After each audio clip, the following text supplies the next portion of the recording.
Salut à tous, hein, j'espère que vous allez bien. Bienvenue sur Extra Foot. Alors ici on parle du football et du FC Barcelone. Donc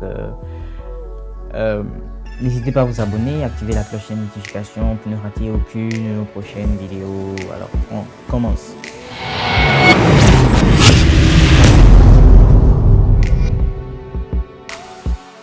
Aujourd'hui, on va parler du FC Barcelone qui affronte le Celta Vigo demain. Alors, FC Barcelone, Celta Vigo demain, ce sera le match contre la 36e journée de Liga. Donc le Barça, pour le moment, le Barça est deuxième avec 69 points. Derrière le Real Madrid qui est déjà champion avec 81. Le FC Séville est derrière avec 65 points. Donc le Barça a besoin de gagner. Voilà, déjà, on va dire que le Barça est déjà qualifié pour la Ligue des Champions. Alors, on a tous suivi le match face au Betis Séville, grâce au but de Ansu Fati et de Jordi Alba. Le Barça s'est qualifié, donc assure sa qualification pour la Ligue des Champions pour l'année prochaine, la saison prochaine. Maintenant, il faut se battre pour garder la seconde place. Alors, il faut se battre pour garder la seconde place parce que la seconde place est synonyme de qualification pour la Supercoupe d'Espagne. La Supercoupe d'Espagne qui rapporterait autour de 8 millions d'euros. Voilà, vous savez que le Barça a besoin d'argent du club. Donc c'est une très bonne chose que le Barça assure, on va dire, la deuxième place.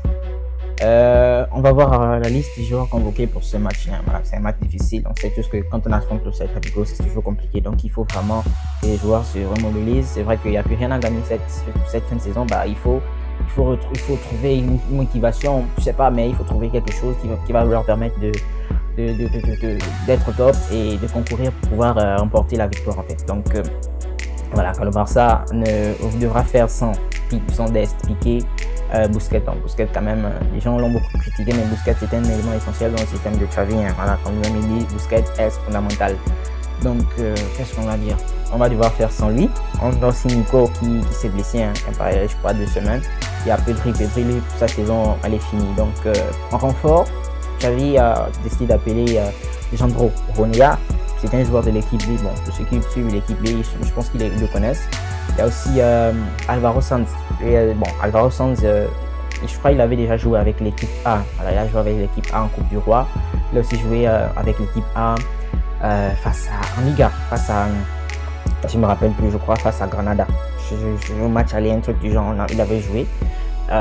Oui, je crois qu'il avait joué.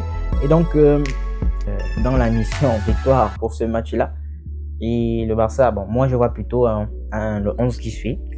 On va prendre Ter Stegen qui a fait, on va dire, qui était blessé le dernier match face au Betis Séville. On a dû mettre Neto. Bon, Neto a quand même bien fait, il a quand même bien supplié. Voilà, il a décisif à des moments plus tôt. Et donc, là, Ter Stegen va revenir à droite. Et donc, on va dire sur les côtés, on va mettre Dani Alves et Jordi Alba. Ce sont eux les titulaires au poste de côté là. Dans l'axe, on va mettre Garcia.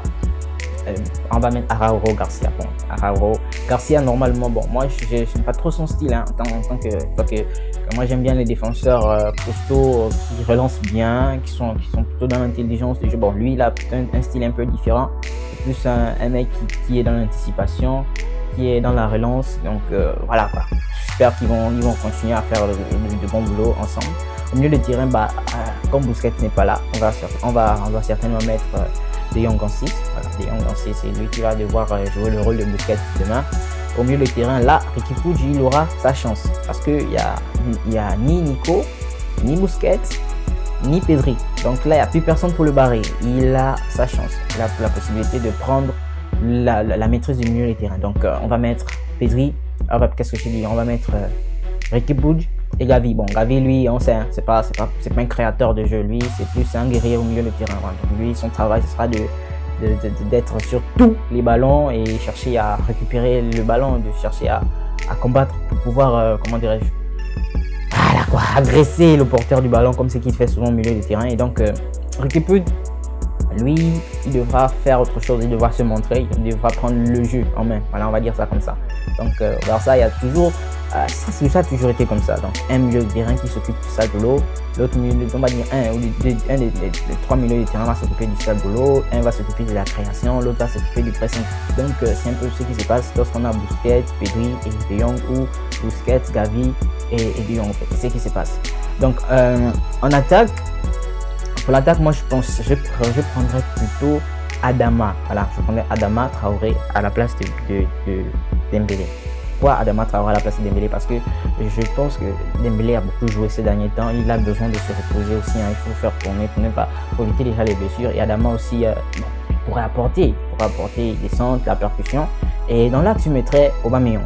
Aubameyang parce que Aubameyang, lui, c'est plus déjà depuis qu'il est arrivé au Barça, c'est le meilleur buteur, donc le mec qui est le plus décisif, qui marque le plus de buts. Donc je pense qu'il pourra encore apporter ce point de fixation là, donc ce point de fixation dans l'axe, et il pourra aussi recevoir les centres d'Adama Traoré, parce qu'on a vu avec Ferran Torres que Ferran Torres c'est plus un joueur mobile quand il joue dans l'axe, donc il bouge beaucoup, on va dire, il joue en faux neuf.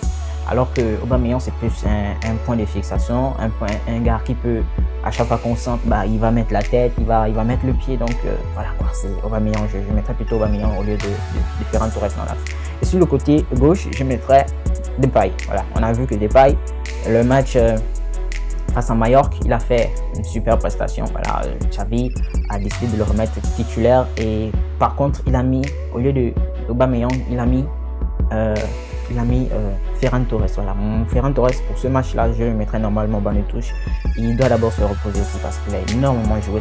Je pense que c'est le joueur, depuis que Xavi est arrivé, c'est le joueur qui a le plus de titularisation, je pense, avec Busquets aussi. Donc, il a besoin de se reposer, il a besoin de se rafraîchir aussi un peu. Donc, moi, mon attaque, ce sera Memphis Depay, Aubameyang et Adama Traoré. Maintenant, en deuxième mi-temps, lorsque Adama Traoré aura bien fatigué leur arrière gauche, Depay aura bien fatigué leur arrière droit, donc on pourra faire entrer Ansu Fati et Dembélé et peut-être Ferran Torres, voilà, dans l'axe en fait. Nous arrivons au terme de cette vidéo. J'espère que vous avez aimé. Ciao, ciao, ciao, ciao.